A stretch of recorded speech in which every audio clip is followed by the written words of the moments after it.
안녕하세요, 부자아빠입니다. 비트코인이 거의 6개월째 큰 박스권 속에서 움직이고 있어 참 속 터지는 상황이긴 합니다만 이제 답답한 시기도 거의 끝나가는 듯 합니다. 왜 이렇게 말씀드리냐면 현재 진행 중인 미 대선 경합에서 큰 변수가 될 수 있는 움직임을 발견했고 최근 들어서 코인 시장의 가장 큰 호재가 될 수 있는 석유 부자 중동의 움직임에 대한 내용을 오늘 가지고 왔기 때문이죠.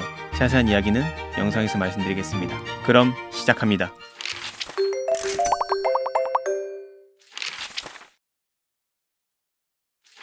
이제 미국 대선까지 65일 남았습니다. 한국 코인 투자자들이 이번만큼 미국 대선에 관심이 있었던 적은 없었던 것 같은데요. 그만큼 이번 미국 대선에서 트럼프가 비트코인에 대한 발언으로 스타트를 끊어주면서 비트코인과 암호화폐가 중요한 화두로 자리 잡아 이렇게 된 것 같은데요. 지금까지 미 대선 유력 후보가 이렇게 대놓고 비트코인이나 암호화폐에 대한 발언을 강하게 한 적이 없었기 때문에 이번 대선은 이전과 의미가 다른 것 같습니다. 폴리마켓 데이터에 따르면 해리스가 49%, 트럼프가 50% 지지율로 트럼프가 살짝 앞서고 있는데요. 이전에 해리스가 앞섰었지만 또 역전당했죠. 그런데 NPR 데이터에 따르면 해리스가 트럼프보다 조금 앞서고 있습니다. NPR은 미국의 비영리 공영 라디오 방송 네트워크인데요. 어느 한쪽으로 치우치지 않고 중립적인 입장에서 있는 기관이기 때문에 이 데이터에 대한 신뢰도도 충분히 있다고 볼 수 있겠습니다. 지지율이 박빙인 만큼 진짜 누가 될지 맞추기가 쉽지 않은 것 같은데요. 그런데 재미있는 움직임이 포착이 되었습니다. 크립토와 함께 대기 중인 옹호자들이 크립토 열광자를 스윙 상태 유권자로 바꾸려고 노력한다고 하는 기사가 나왔는데요. 영어 기사를 직번역한 거라 조금 말이 어색하긴 합니다만 감안하고 들어주시면 되겠습니다.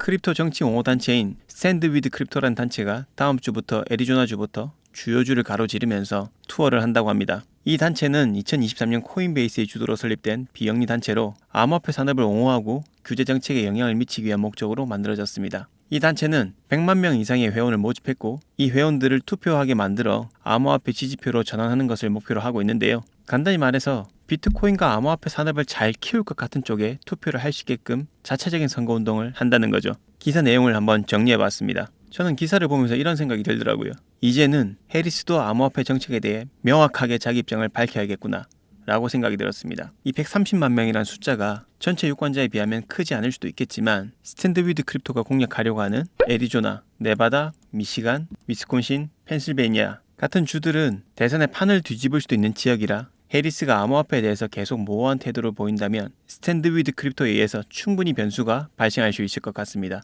특히나 애리조나 주 같은 경우는 암호화폐 정치 전쟁에서 중요한 전장으로 간주가 되고 과거 선거에서도 주요 접전주로 활동했으며 크립토 지지 후보가 선거에서 승리하기도 했다고 하죠. 그렇기 때문에 해리스는 이 부분을 절대 관가할 수 없을 겁니다. 미국의 선거 시스템은 우리나라와 같은 민주주의 방식이긴 하지만 조금 다릅니다. 2016년 대선 이야기를 먼저 해보면 당시 트럼프가 힐러리 클린턴을 이겼을 때 총 득표수에선 졌었습니다. 그런데 트럼프가 당선되었단 말이죠. 이게 어떻게 가능했을까요? 미국 대선은 선거인단이라는 시스템이 있는데요. 국민들이 직접 대통령을 뽑는 것이 아니라 각 주에 할당된 선거인단을 통해 대통령을 선출합니다. 미국에는 총 538명의 선거인단이 있으며 각 주의 인구에 비례해서 배정되는 거죠. 예를 들어 인구가 많은 캘리포니아주는 54명, 인구가 적은 와이오밍주는 3명의 선거인단을 가지고 있는데 대통령이 되기 위해서는 후보자가 전체 선거인단 538명 중 과반수 이상인 270명의 지지를 먼저 확보하는 사람이 당선되게 됩니다. 보시는 화면은 좀 전에 보여드렸던 NPR 화면인데요. 위에 보시면 해리스 226,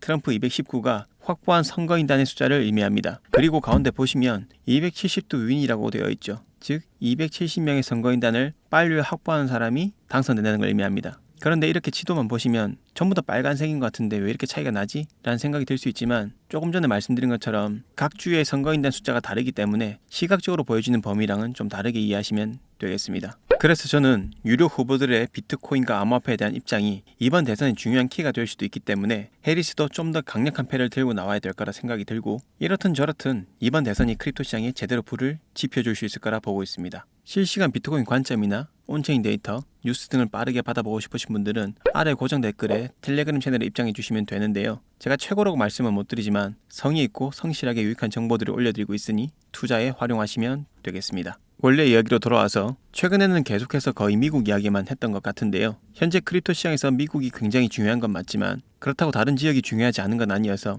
크립토 시장에서 현재 상당히 중요한 포지션에 있는 다른 한 지역에 대한 이야기를 해볼까 합니다. 바로 중동입니다. 중동은 세계에서 가장 빠르게 성장하는 암호화폐 시장 중 하나로 현재 크립토 시장에서 중요한 포지션에 있는데요. 아랍에미리트와 바레인 등 중동의 주요 국가들은 암호화폐와 블록체인 기술을 지원하는 규제 프레임워크를 구축하고 있는데요. 규제 프레임워크란 정부나 규제기관이 특정 산업이나 활동을 관리하고 감독하기 위해 만든 규칙과 가이드라인의 집합을 말합니다. 쉽게 말해서 어떤 활동을 할 때 어떻게 무엇을 지켜야 하는지를 정해주는 룰북이라고 생각하시면 됩니다. 중동의 국가들은 혁신적인 규제 정책을 통해서 글로벌 암호화폐 기업들을 유치하고 있으며 이러한 움직임은 이 지역을 빠르게 암호화폐 허브로 자리잡게 하고 있습니다. 즉 중동 지역은 암호화폐 기업들이 잘 성장할 수 있도록 두바이와 아부다비 그리고 바레인 등은 암호화폐 산업을 허용한 동시에 투자자 보호와 시장의 투명성을 강화하는 규정을 마련하고 암호화폐 산업을 더 키우려는 노력을 하고 있습니다. 이런 노력 때문인지 바이낸스나 OKX, 바이빗, 크라켄 같은 글로벌 대형 암호화폐 거래소들과 많은 암호화폐 거래소들이 중동에 기반을 두고 활동하고 있는데요. 이러한 이유 때문에 크립토 시장의 월스트리트라고까지 불리기도 합니다.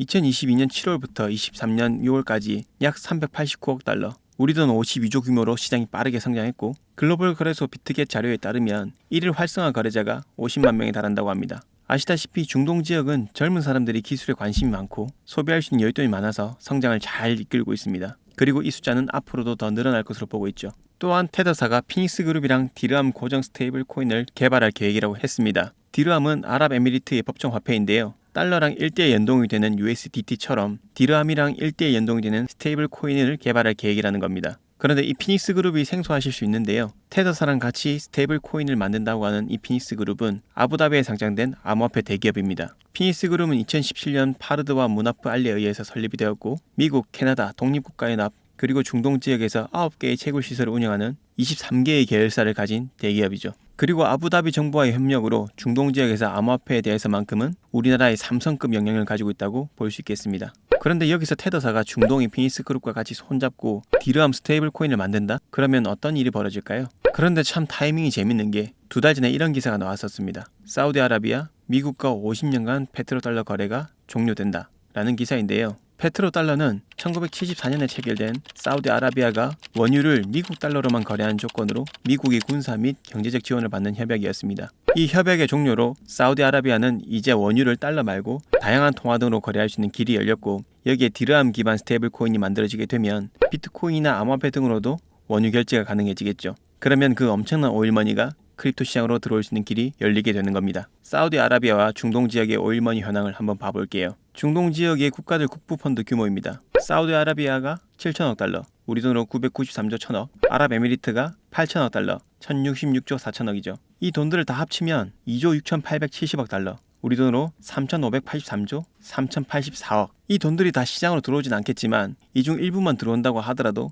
비트코인이나 크립토의 엄청난 매수 압력으로 작용이 될 거고 이 국가들에 사는 개인들 자금까지 들어오면 금액은 더 엄청나지겠죠. 그렇게 되면 비트코인이 상승하고 크립토 시장이 상승하는데 큰 연료가 될 수 있습니다. 그래서 테더사와 피닉스 그룹의 스테이블 코인 개발 발표는 엄청난 호재일 수 있는 거죠. 비트코인 역대 주간 수익률 차트를 보시면 39주차부터 비트코인이 살아났던 적이 많습니다. 표에도 보시면 반감기와 미국 대선이 있었던 2016년, 2020년의 39주나 40주차 이후로는 비트코인이 계속 상승을 해주었죠. 이번 주는 36주차가 되는데요. 앞으로 3주 뒤인 39주차에는 또 금리 인하가 있습니다. 그리고 약 2달 뒤에는 미국 대선이 있죠. 과거의 패턴과 딱딱 맞아떨어져 가는 것 같은데요. 이 표대로라면 앞으로 3, 4주 내로 매수를 마무리해놓고 기다려주시면 연말은 상당히 푸근할 수 있을 것 같습니다. 이 자료는 비트코인이랑 엔비디아의 연평균 성장률을 비교해서 비트코인의 앞으로 성장 가능성에 대해서 봐본 차트인데요. 엔비디아도 처음에 크게 상승했다가 점점 만만해지는 성장 곡선을 그렸었죠. 그러다가 여기서 엄청난 성장을 하게 됩니다. 비트코인도 처음 5년은 큰 성장을 해주었다가 줄어들면서 성장이 둔화되었죠. 그리고 지금 여기에 있습니다. 비트코인이 엔비디아와 유사하게 간다면 올해보다는 반감기 지난 후 다음 해가 되는 2025년이 더 큰 성장이 기대될 것 같습니다. 오늘 내용 요약하겠습니다. 미 대선이 2달 정도 남았죠. 트럼프와 해리스가 팽팽한 가운데 스탠드 위드 크립토가 만들어줄 변수로 인해서 대상승장 기대해보겠습니다. 페트로 협약이 종료되고 그에 맞춰서 개발되는 디르함 기반 스테이블 코인으로 거대한 오일머니가 크립토 시장으로 흘러들어올 가능성이 열렸습니다. 이건 시작일 수 있고 앞으로 더 큰 자금들이 이 시장으로 들어올 수밖에 없을 것 같습니다. 중간에 낙오하지 마시고 다 누리셨으면 좋겠습니다. 워렌 버핏은 이런 말을 했습니다. 투자는 적극적인 사람한테서 참을성이 많은 사람으로 돈이 넘어가도록 설계되어 있다. 평범한 지능을 갖추고 있다면 조바심을 절제할 수 있어야 한다. 조바심 때문에 많은 투자자들이 문제에 부딪힌다. 저도 평범한 지능을 가지고 있는 사람이라 다른 것보다 조바심을 내려놓는 연습을 많이 하려고 합니다. 제 영상 보시는 모든 분들은 조바심을 내려놓고 인내하셔서 다가올 불장에 큰 수익들 내셨으면 좋겠습니다. 오늘 영상도 유익하셨다면 구독, 좋아요, 그리고 댓글 한번 부탁드리겠습니다. 감사합니다.